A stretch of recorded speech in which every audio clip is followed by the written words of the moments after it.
भाषी YouTube channel पर आप सभी का हार्दिक अभिनंदन है। हम पढ़ेंगे महादेवी वर्मा की कविता वे मुस्काते फूल नहीं, जो इनके काव्य संग्रह निहार में संकलित है। और इस कविता में कवित्री ने कहा है उनकी इच्छा है कि स्वर्ग की अपेक्षा वो किस में विश्वास करती है, संसार की कर्मशीलता में विश्वास करती है। और संसार की कर्मशीलता का ही संदेश इस कविता के माध्यम से वो देना चाहती है। वो इस कविता में कहती हैं कि स्वर्ग जो लोक है उसके फूलों को मुरझाना नहीं आता, वे सदा खिले रहते हैं। वहाँ जो भी लोग हैं उन्होंने कभी दुख को नहीं देखा, वहाँ जो वसंत ऋतु है वो कभी नहीं जाती। तो ऐसे सुख या ऐसा जो सुख है वो मुझे नहीं चाहिए। मैं तो क्या है, संसार की जो कर्मशीलता है उसी में रहना चाहती हूँ। तो आइए पढ़ते हैं इस कविता को। कवित्री कहती है, वे मुस्काते फूल नहीं जिनको आता है मुरझाना, वे तारों के दीप नहीं जिनको भाता है बुझ जाना। कवित्री कहती है वे मुस्काते फूल नहीं जिनको मुरझाना ही नहीं आता, और वे तारों के दीप नहीं, वे तारों के दीपक नहीं जिनको क्या है बुझ जाना नहीं आता।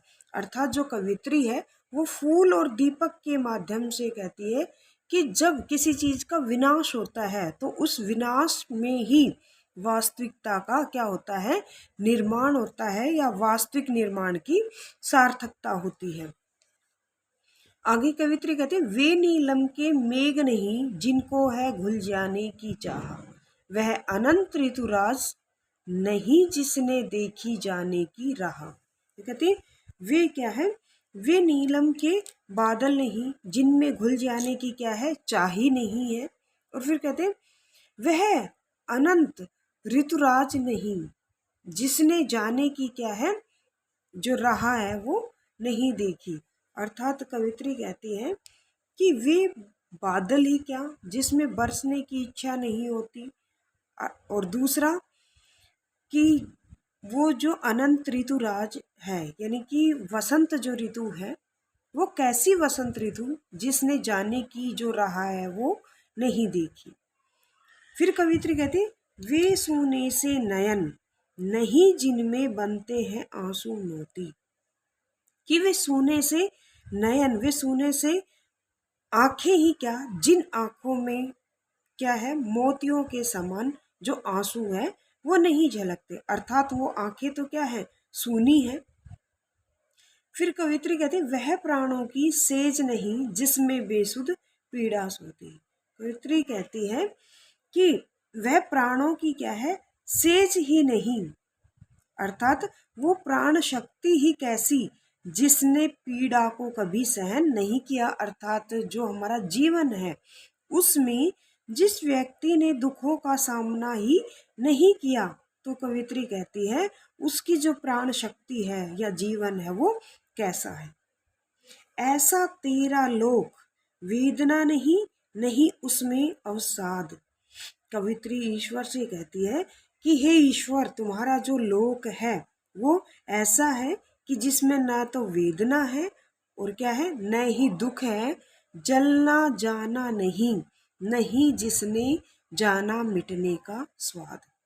और तुम्हारा जो देवलोक है, क्या तुम्हारा जो लोक है जिसमें किसी ने क्या है, न तो जलना जाना है, यानी कि एक दूसरे में जो ईर्ष्या का भाव है वो है, और न ही उन्होंने कभी किसी पर मर मिटने का जो स्वाद है वो जाना है। अर्थात जो कवित्री है वो कहना चाहती है कि हे ईश्वर, जो तुम्हारा देवलोक है उसमें न पीड़ा है, न कोई दुख है, न किसी ने एक दूसरे में ईर्ष्या की भावना है, न किसी में मर मिटने का जो स्वाद है। क्या अमरों का लोक मिलेगा तेरी करुणा का उपहार। महादेवी वर्मा कहती है कि हे ईश्वर, क्या मुझे उपहार स्वरूप क्या मिलेगा, तुम्हारी दया होने पर मुझे जो स्वर्ग लोक है या देवलोक है उसका उपहार दिया जाएगा, जहाँ पर कोई भी वस्तु नष्ट नहीं होती, न कभी कोई पीड़ा होती है, न कोई दुख होता है। तो मुझे ऐसा जो स्वर्ग है वो नहीं चाहिए। रहने दो हे देव, कवित्री कहती है हे देव, हे ईश्वर, मुझे ऐसा स्वर्ग नहीं चाहिए, यह मेरा मिटने का अधिकार। कवित्री कहती है आप मुझे मेरा यह मिटने का जो अधिकार है वो मेरे पास ही रहने दीजिए। अर्थात जो कवित्री है वो इस कविता में कहती है कि मैं स्वर्ग में जाकर क्या हो जाऊंगी, कर्महीन हो जाऊंगी, तो मैं इस संसार में रहकर ही क्या रहना चाहती हूँ, कर्मशील रहना चाहती हूँ, और कर्मशीलता ही जो जीवन है उसकी पहचान है। Thank you.